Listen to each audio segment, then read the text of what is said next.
So good afternoon. The clock has struck central hour, and we are going to discuss a interesting presentation. Interesting from an internist point of view. Interesting from an internist point of management, clinical presentation, differential, and approach to diagnosis. For a hematologist as well as internist, this is a rare presentation, and but pretty characteristic.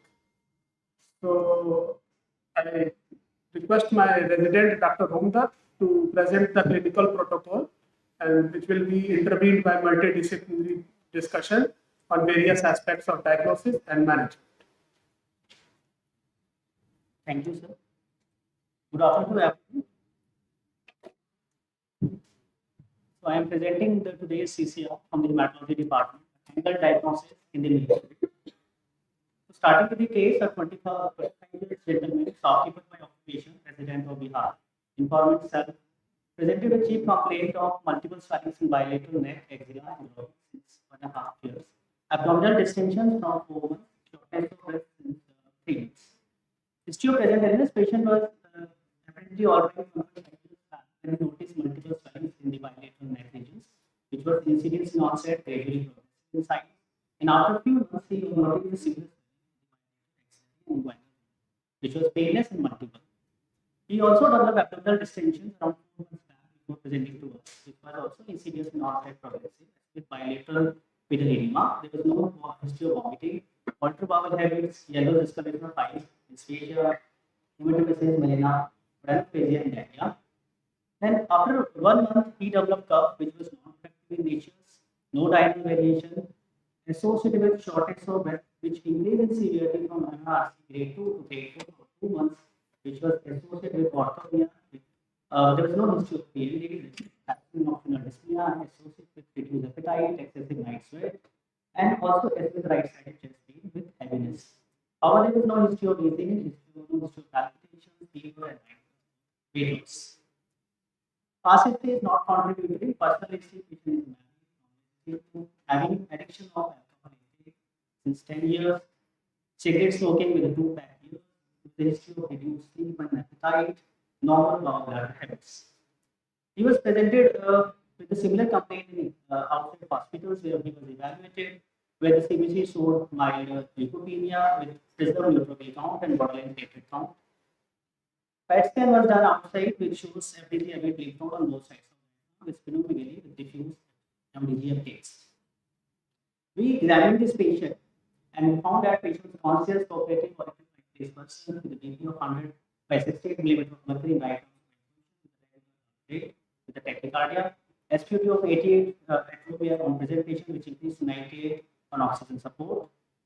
We further examined the patient. Patient is having the BMI 50.73, AFib touch, pallor was present. There was no icterus, sinuses, clubbing. However, there is a bilateral pedal edema. There was not raised. There is no other obvious deformities. We examined the lymph nodes. There are multiple lymph nodes present in cervical regions, level 1A, 1B, 2 to 5 with bilateral supraclavicular lymph node large as 1.5 centimeter, is not which is non-tender, mobile, and discrete. Similarly, bilateral axillary lymph node large as 3.5 centimeter, bilateral inguinal lymph node large as 5 centimeter.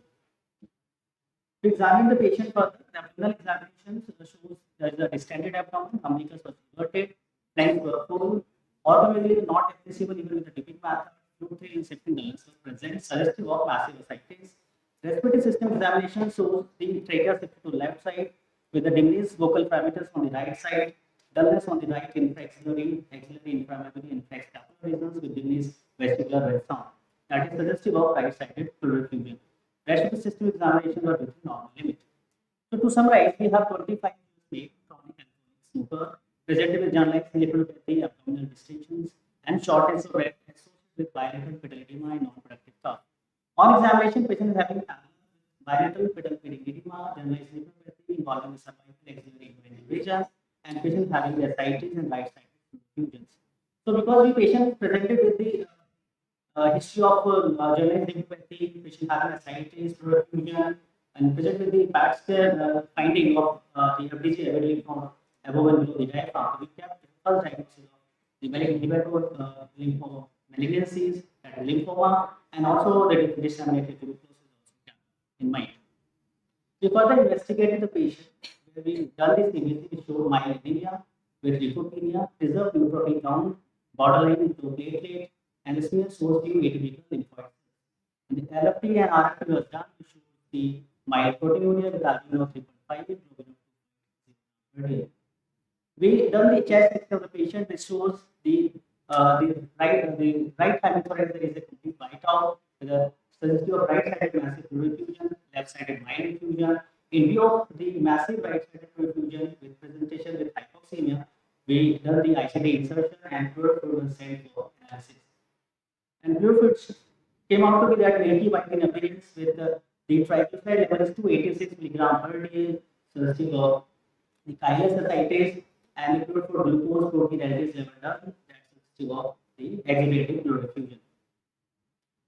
Fluid for cytology shows few lymphocytes in imaging background. Fluid for negative for acid and gene expert. Simultaneously, ascitic fluid analysis also done that shows the high sharp with low protein, that is albumin 2.2, protein 1.8 gram per day, with high serum ascites, albumin gradient, low protein, pale ascites.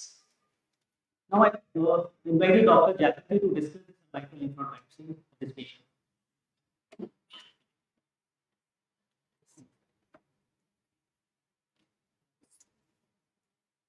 So for a same patient, we received excisional biopsy of the cervical lymph node.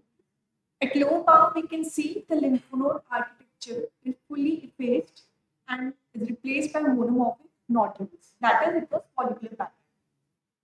On higher magnification, these nodules are composed of centrocytes and centroblasts, which are seen to be spilling over into the interfollicular area. On further magnification, we can see there is absence of tingible body macrophages. On performing immunohistochemistry, these cells are diffusely immunopositive for CD20, highlighting their B cell origin. CD3 highlighted the interspersed T cells. BCL2 was seen to be positive in the follicular area of these neoplastic cells. Cyclin D1 was negative. Ki67 was low. So, according to the features, a diagnostic classical follicular lymphoma was detected, grade 1. Now, I would like to invite Dr. Manali.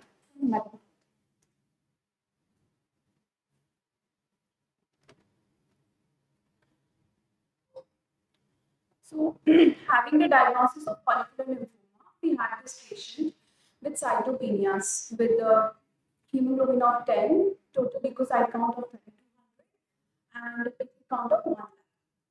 And on peripheral smear examination, peripheral smear showed involvement by this atypical abnormal lymphoid cells, which were around 5% of the total cells. So, a bone marrow was advised to mount, and the flow cytometry on the bone marrow sample was done, which showed this abnormal red population, which was around 75% of the total lymphocyte population on the flow. And the immunophenotype of this population was 19 positive, 38 was moderate. This population was also positive for 20 and clonal for kappa. So the further tubes were given.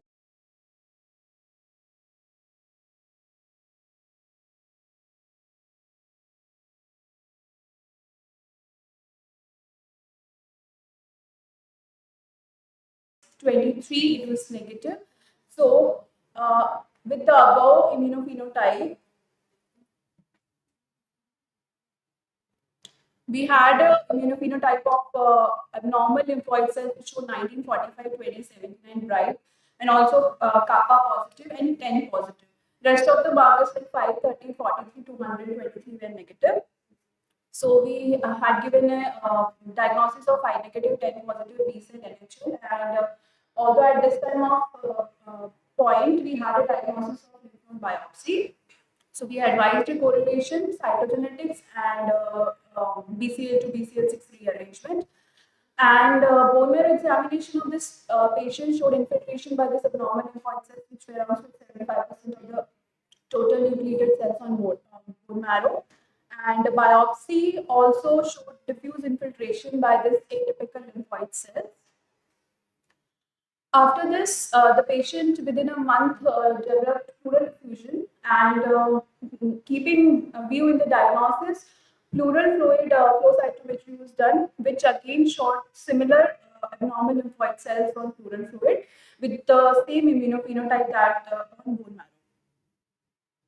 And after this, FISH was advised, which showed IgH BCL2 translocation 1418, which was detected in 55% of the cells. So I'm now to present the nuclear medicine part.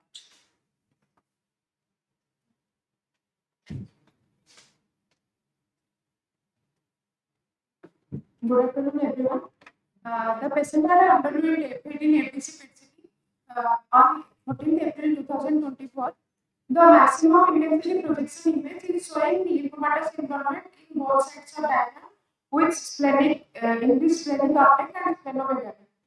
The axial CT and pure PET CT images showing increased uptake in bilateral cervical lymph nodes, bilateral axillary lymph nodes, and mediastinal lymph nodes.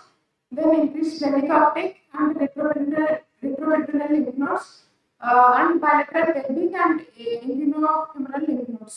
Then the patient underwent technetium 99M suprachoroidal lymphocytography on 14th June 2024 with source the anterior and posterior projection images showing increased activity in the thoracic region.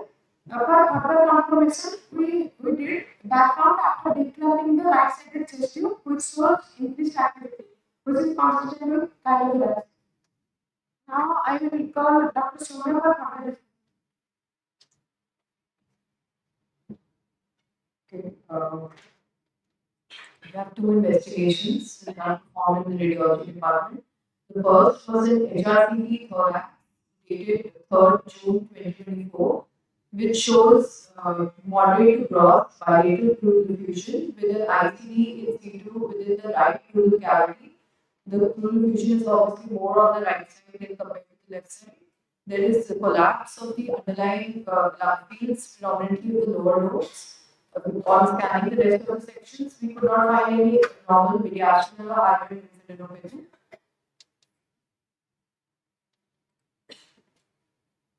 The next investigation was an MR angiography performed on 24th June, later after the HRCT thorax. So we have limited axial and frontal sections of the relevant sequences. This is the first part of T2-weighted fat suppressed sequence. This shows an abnormally enlarged T2 hyperintense lymph node seen at the level of the left supraclavicular station. There is this dilated tubular fluid-filled structure seen adjacent to it, which corresponds to the thoracic duct, most likely secondary to compression. There is also residual fluid effusion seen in bilateral lung fields, as well as an enlarged left axillary node also seen in the same spot. The next spot shows enlarged bulky lymph nodes in bilateral inguinal regions, along with some amount of ascites. We performed a contrast enhanced MR angiography as well. So we got light given at the level of the inguinal lymph nodes. In the first spot, in this slide, you can see the contrast accumulating within the bilateral inguinal lymph nodes. However, only minimal contrast is seen extending beyond the level of the inguinal nodes, with no contrast within the rest of the enlarged conglomerated para-aortic retroperitoneal nodes, suggesting an obstruction at the level of the inguinal nodes. So, summarizing our findings, there was moderate bilateral pleural effusion seen in both the pleural cavities. There was we saw dilated thoracic duct, most likely compressed by the enlarged node at the left supraclavicular station, and no flow was seen along the lymphatics beyond bilateral inguinal nodes, suggestive of lymphatic obstruction, secondary to molecular involvement.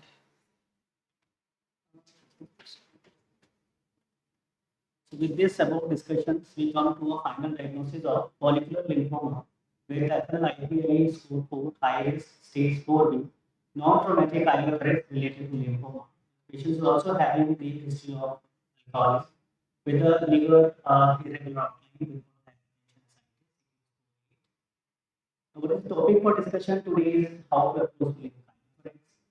Kylothreats and lymphomas, how to manage the malignancy associated. So what is kylothreats? It is caused by the disruption or obstruction of the thoracic duct that results in leakage of chyle into the pleural space. Can be traumatic and non-traumatic. It's around 40% of cases of all proliferations, indicating that it's a rare entity. Now, how the chyle originated? Migrate from intestine, composed of lipids, electrolytes, proteins, and lymphocytes. And the patients who are having the chyle because of the continuous drainage of patient having they are more predisposed to malnutrition and immunosuppression. Lipids in the foods are very and these factors are transported by the lectins to form the lymphatics and then systemic and lymphatic. And kylothreats is because this. So what are the causes? Traumatic are more common than the non-traumatic. Non-traumatic leading causes actually, and among the non-traumatic malignancy is the commonest one, almost making the third of all cases. Lymphoma is responsible for 70-75% cases of kylothreats. And in the lymphomas, the presence of perfusion is about 50%. Among that, the thymus infusions are taken about. Among the lymphomas, non-Hodgkin lymphomas are more prevalent cause of non-traumatic. What are the other causes of non-traumatic kylothreats that lead to other malignancies like esophageal carcinoma, thyroid cancer, congenital duct abnormalities, infections, like tuberculosis, tuberculosis, other systemic disorders which include connective disorders like systemic disease, cirrhosis, miscellaneous causes, and about 9% of the cases are being. Now, how to investigate the case? Whenever a patient has kylothreats, we have to confirm the diagnosis and then to identify the underlying cause. To confirm the kylothreats, we have to exclude the cholesterol. Previously, the infant resistance was done, which is no longer. Now, how to approach the patient having kylothreats? Blood fruits analysis will be done, which include triglycerides and cholesterol. When the triglyceride is more than 100, it is less than 200 milligrams per day. But for the confirmation, kylothreats in our patient, the triglyceride is now the triglyceride is less than 50, and cholesterol is more than 200 milligrams per day. And for the cases where there is a more than 50 less than 110 milligrams triglyceride, we have to perform the lipoprotein, which is not easily available. This is a study which published in European respiratory journal, where they have evaluated the patients, where they found that the 70% of the patients, the traumatic was feeling 30%, not traumatic was 37%, and malignancy is responsible for 68.8%. Among the non-traumatic, lymphoid malignancy is around making 16%. Among the lymphomas, the indolents are more commonly associated with perfusion, and the advanced stages are more kylocytosis. Now, what is the pathophysiology of lymphomas? In the non-traumatic cases, there are four listed causes where patients have the kylocytosis. Maybe because of transdiaphragmatic kylocytosis or direct invasion of the malignant cells, or maybe because of the compression of lymphatic system leading to increased hydrostatic pressure, or the hypertrophy of the lymphatic segment. What is seen in our case is the direct invasions of malignant cells, but we have to prove it by the information. Or second cause which can be in our patient increased hydrostatic pressure within the lymphatic system, and this is because of the compression of thoracic in large lymph. So, what are the therapeutic options available? The management of the etiology of rate of accumulation, local expertise in the various procedures, response to initial therapies. Now, these are flow chart, but we can see that it is not protective. The first approach is conservative management, which includes treat and management.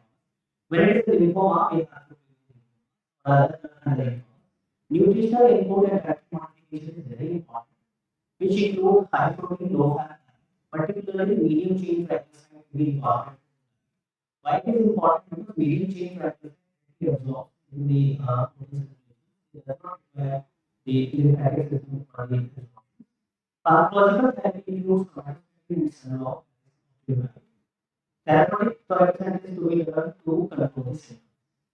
Now, with this measures, the characteristic is not then we have to look whether it is high output or low output. If it is high output characteristic, then we have to go for multidisciplinary output. Then we can have to continue with the conservative patient the recurrent type of then we have to multidisciplinary approach. What is the multidisciplinary approach include the chemical processes or even radiological procedure implementation or even fluoroperitoneal fluorescence. In case of chronic. Now coming back to our case, the patient received the first cycle of RCAV, that is intestinal followed by one cycle of random patient also received dialysis with ICD insertion. Provided effects ingredients with the dietary modifications, and patient also received the optimal. Post one cycle of RCV and one cycle of random there was a significant improvement in the symptoms. With a reduction in the ICD rate out, patient also received the second year on so this is at the discharge. This actually can see that there is a significant improvement in the disease part of the fluid part. How is the fluid is the patient and what is the take home message from this presentation? Lymphoma is the most common cause of non-traumatic effects. Diagnosis of characteristics made by demonstrating practice. And patient with characteristics rapidly suffer malnutrition and treatment of characteristics initially. If conservative treatment fails in the transplantation, there is Thank you.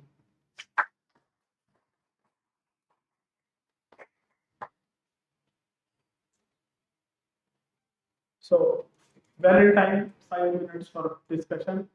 So, first I will invite Dr. Mahapatra for his comments. And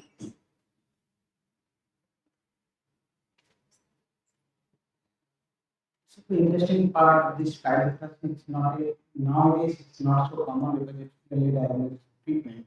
Normally you do see with see before a lot of pilot tests when it diagnosed very late. But now that there is a primary reason you are not seeing it's common because of that. Otherwise, most common cause is again indolent lymphoma, follicular lymphoma, which is there in this species. The primary aim of presence of this case is to again redo cardiac.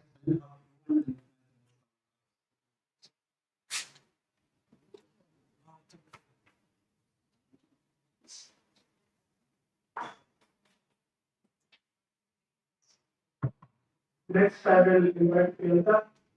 He has So apart from lymphoma, patients have an MRD rate, but in these set of patients, the contrast from wherever they may be, usually the normal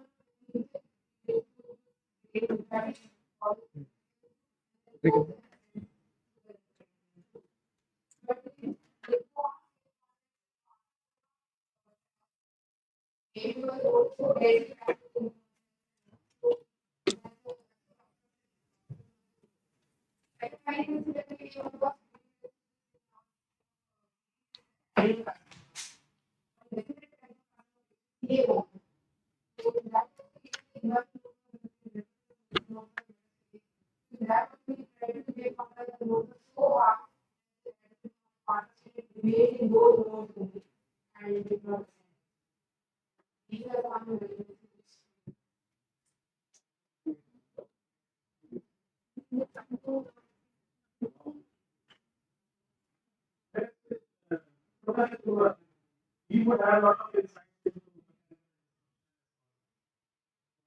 It's not an uncommon condition. And we see the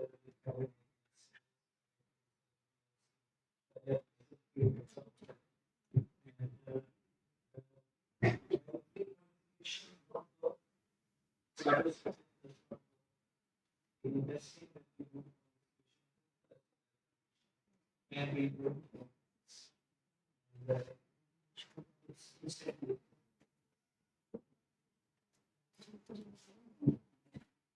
Any questions from anybody? We have maybe another minute to go.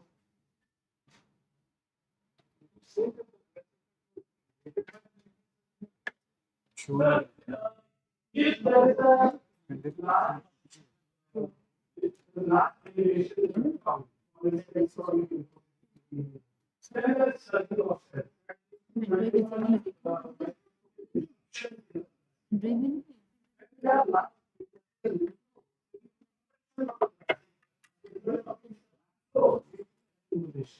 And then there's a trauma.